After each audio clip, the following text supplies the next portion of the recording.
استاد یعنی دخترشم 3 ساله است، بهت به ترتیب است، یگان امر را اطاعت نمی کند، یگان مقصد یگان راه تربیت میفهمونده.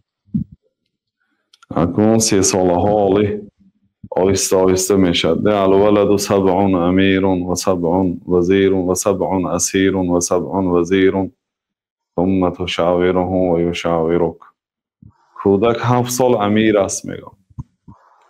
7 سال امیر است یعنی امر میکند و من اینته و من آنته، مرا آنجا بر مرا اینجا بر.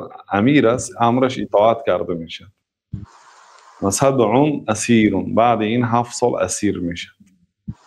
اسیر یعنی حقی اختیار ندارد، باید فرمان اجرا کند در 7 سالگی تا 14 سالگی. این اجتهاد بعض اهل علم است. 7 وزیر، سال 7 سال دیگه وزیر میشه. وزیر یعنی یاردمچی. الکی از 14 سالگی تا 21 سالگی آبگیرا میبیاد، از مغازه خرید کرده میبیاد، خانه را تازه میکند، پرتو را برآورده میپرتاید، یاردمچی. ثم تشاوره و یشاورک. ثانی بعد 7 سال به تو مصلحت میدهد، تو به او مصلحت میدی. 21 ساله که شد الکی مشاور میشد. مشاور یعنی همین قاعده های رعایت کردن در کار به هر حال. لیکن در ایام کودکشم آهسته آهسته از همه تعلیم و تربیه کودک از همین اهل خانه میگیرد. حقارت کنید حقارت تعلیم میگیرد، ذکر کنید ذکر تعلیم میگیرد، سیگارت کشید سیگارت کشی رو تقلید میکند، نماز خوانید بالی جای نماز برآمده نماز خوانی تقلید میکند. اساسا حالی که زبانش نبر آمده است، حالی که خوانده نمیتوند و نوشته نمیتوند، تقلید میکند. بنابراین در پیش کودک کارهای خوب کردن در کار، کارهای زشت کردن در کار نه.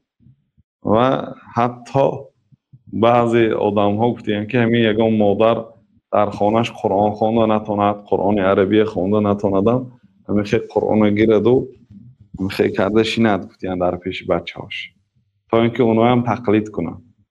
یعنی قرآن خواندن کوشش کنن.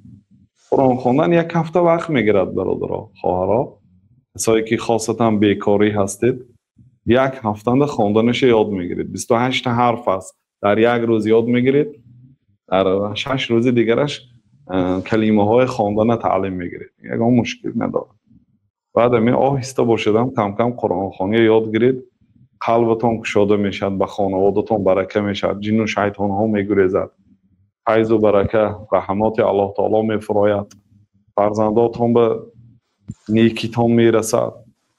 و کان ابوهما صالحا، در سوره کهف حضرت خضر و حضرت موسی علیه السلام از پیش یک دیوال میگذشتند که دیوال روی به افتیدن آورده ایستاده بود.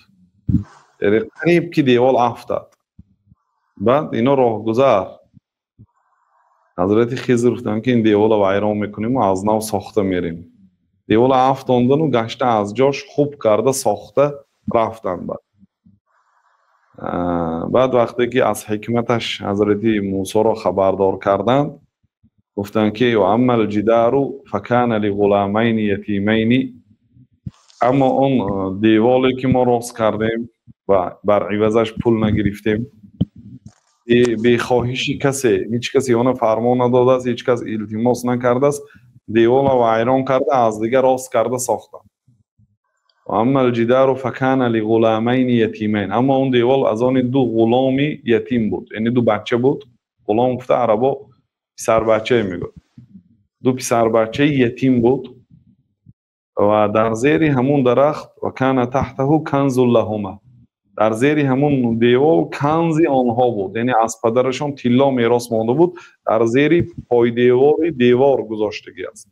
اگر دیوال افتاد، دیوال قریب که افتاد بود، اگر می افتید راهگذرها طلا را میدیدند و میگرفتند. اینا برای همین دیوال گشته و ویران کرده، راست کرده، بر بالای طلا دیوال راست کردن که هیچ کسی نبیند، هم دیوال مستحکم و استوار بیستد، تا اینکه یتیم بچه وقتی که به وایه میرسن وصیت میبینن و آمده طلای میگیرن استفاده میکنن. و کان ابوهما صالحا، پدری همین 2 یتیم بچه آدمی صالح بود. بعضی مفسرها گفتند که مراد از پدرش 7 پشت بالا پدرش، یعنی یکی از باباهایش آدمی خوب بوده است، آدمی صالح بوده است. و کان ابوهما صالحا، پدری همین دو کودک آدمی صالح بود، آدمی خوب بود. پدر در لغت عرب به معنای گاه عمک هم میبیاد، گاه به معنای بابا کلان ها هم. پیامبر صلی الله علیه و سلم گفت که بعد نماز بامداد امشب برای من یک فرزند تولد شد، نام او را به نام پدرم ابراهیم نامگذاری کردم. و ابراهیم 40 نسل بالا، 40 پشت بالا باباشان حضرت ابراهیم علیه السلام گفتن که به نام پدرم ابراهیم نامگذار. نام پدرشون عبدالله هست. و الا عبدالله هم ماندن، یکی از فرزنداشون عبدالله ماندن. یکی گفتن که این شب یک فرزنددار شدم، نامش به نام پدرم ابراهیم ماندم. یعنی پدر گفته چند پشت بالا هم گفته میشه در لغت قرآن و سنت هم همین خیلی آمدگی است. بنابراین مفسر گفتن که این کدو یتیمه پدر و مادرش آدمی صالح بود. بنابراین وقتی که پدر و مادر خودش صالح میشد، انشاءالله فرزنداش هم صالح میشد.